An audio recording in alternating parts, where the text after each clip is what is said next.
Google ব্রাউজারটি open করে আপনি সার্চে গিয়ে লিখবেন অনলাইন চালান ভেরিফিকেশন লিখে আপনি সার্চ করে দিবেন।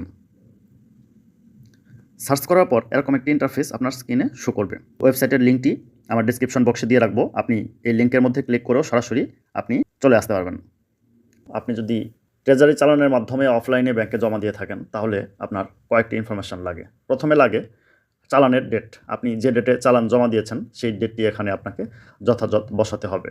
দেওয়ার পর আপনি দেখতে পাচ্ছেন ডিপোজিটেড ইন, এখানে cash, cheque, transfer, electronic payment, আপনি যেভাবে পেমেন্ট করেছেন সেভাবে এখানে টিক চিহ্ন দিয়ে দিবেন।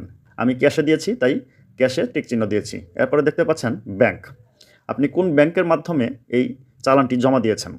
আমি সোনালী ব্যাংকের মাধ্যমে দিয়েছি তাই সোনালী ব্যাংক সিলেক্ট করে নিলাম।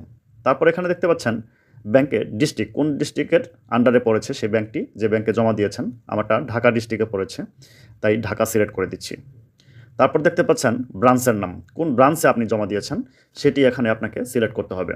এখানে আপনি ডান পাশে দেখতে পাচ্ছেন একটি অ্যারো চিহ্ন রয়েছে, অ্যারোতে যদি আপনি ক্লিক করে দেন তাহলে আপনার ব্রাঞ্চের নামগুলো চলে আসবে। আমি গুলশান এসবিতে জমা দিয়েছি তাই আমি গুলশান এসবিটা সিলেক্ট করে নিচ্ছি।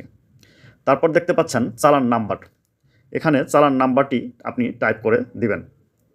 টাইপ করে দেওয়ার পরে এখানে দেখতে পাচ্ছেন ভেরিফাই নামে একটি অপশন রয়েছে, এই ভেরিফাইয়ে যদি আপনি ক্লিক করেন তাহলে আপনার চালানটি চলে আসবে।